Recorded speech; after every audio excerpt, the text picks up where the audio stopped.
இன்னைக்கு நம்ம பேசுறது பேரண்ட்ஸ்க்காக பேசுகிறோம், ஸ்டூடெண்ட்ஸ்க்காக இல்லை. பேரண்ட்ஸுக்கும் குழந்தைகளுக்கும் உள்ள கம்யூனிகேஷன் எப்பவுமே உடையவே கூடாது. பேரண்ட்ஸுக்கும் குழந்தைகளுக்கும் உள்ள கம்யூனிகேஷன் உடையக்கூடாது. அவன் 20 வயசு ஆனாலும் வாழ்க்கையில் சந்திக்கக்கூடிய ஒவ்வொரு ஹடில்ஸ் பிரச்சனைகள் எதுனாலும் நம்ம அம்மாட்டையும் அப்பாட்டையும் சொல்லணும். அந்த வகையில் நம்ம பேரண்ட்ஸ் நடந்துக்கணும். அவனுக்கு நம்பிக்கை வரணும். என்ன நம்பிக்கை வரணும்?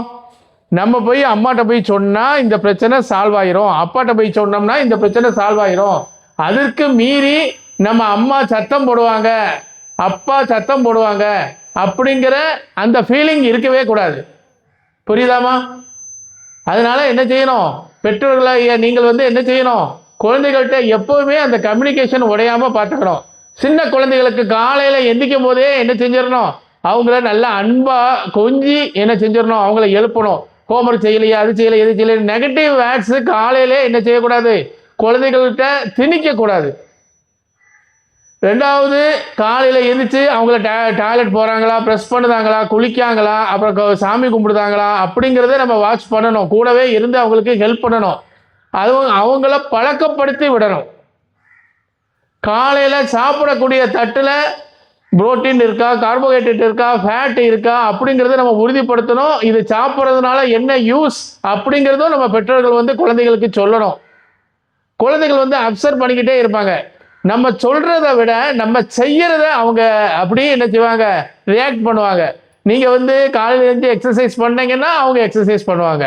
அதனால தயவு செய்து என்ன செய்யுங்க? குழந்தைகளுக்கு ஒரு ரோல் மாடலாக இருங்க.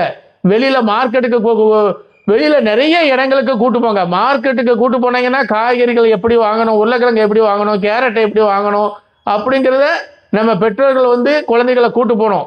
போஸ்ட் ஆஃபீஸ் கூட்டு போனால் ஒரு எஸ்பிஐ அக்கௌண்ட்டில் எப்படி ரூபா போடணும், ஸ்டேட் பேங்க் இருந்தாலும் நம்ம செல்லில் எடுத்து யோனால இருந்து ஒரு ரூபாயை எப்படி டிரான்ஸ்ஃபர் பண்ணுதோம் அப்படிங்கிறத சொல்லிக் கொடுக்கணும். பெட்டில் இருந்து எந்திக்கும் போது அந்த பெட்ஷீட்டை தலைவாணியை எடுத்து வைக்கணும். அதை அப்படியே போட்டுட்டு போயிடக்கூடாது அப்படிங்கிறத சொல்லணும். நம்மளுடைய இந்த சின்ன சின்ன பழக்க வழக்கங்கள் தான் கடைசியில் நம்ம பெர்ஃபெக்டாக ஆகிறதுக்கு காரணமாக இருக்கும். அதனால நீங்கள் உங்கள் குழந்தைகளுடைய ஒவ்வொரு பழக்கத்தையும் நீங்கள் கவனித்து ஒரு குறிப்பிட்ட வயசு வரை கவனிச்சிங்கன்னா போதும். அது ஆட்டோமேட்டிக்காக இம்ப்ரூவ்மெண்ட் ஆயிரும். கண்டிப்பாக பாய்ஸ்னாலும் சரி கேர்ள்ஸ்னாலும் சரி குக்கிங் சொல்லிக் கொடுங்க, சமையல் சொல்லிக் கொடுங்க. சமையல்ங்கிறது ரொம்ப ரொம்ப முக்கியம். நம்ம எப்படி சாப்பாடு ப்ரிப்பேர் பண்ணணும், அந்த தீயை அதாவது கேஸில் உள்ள தீயை சிம்மில் வைக்கணும், அது எல்லாமே நீங்கள் சொல்லிக் கொடுக்கணும். உருளைக்கிழங்கை எப்படி வேக வைக்கணும், கேரட்டை எப்படி வேக வைக்கணும் அப்படிங்கிறத சொல்லிக் கொடுக்கணும்.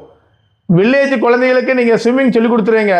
கண்டிப்பாக சிட்டியில் உள்ளவங்களுக்கு கண்டிப்பாக ஒரு ஸ்விம்மிங் சொல்லிக் கொடுத்தே ஆகணும். நீச்சல்ங்கிறது அடிப்படையான விஷயம். இதெல்லாம் வாழ்க்கை கல்வி. அதனால் ஒவ்வொருத்தரும் என்ன செய்யுங்க?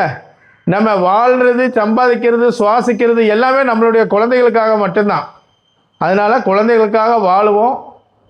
ஒரு அருமையான ஒரு சமுதாயத்தை உருவாக்குவோம். அருமையான இந்தியாவை உருவாக்குவோம். நன்றி, வணக்கம்.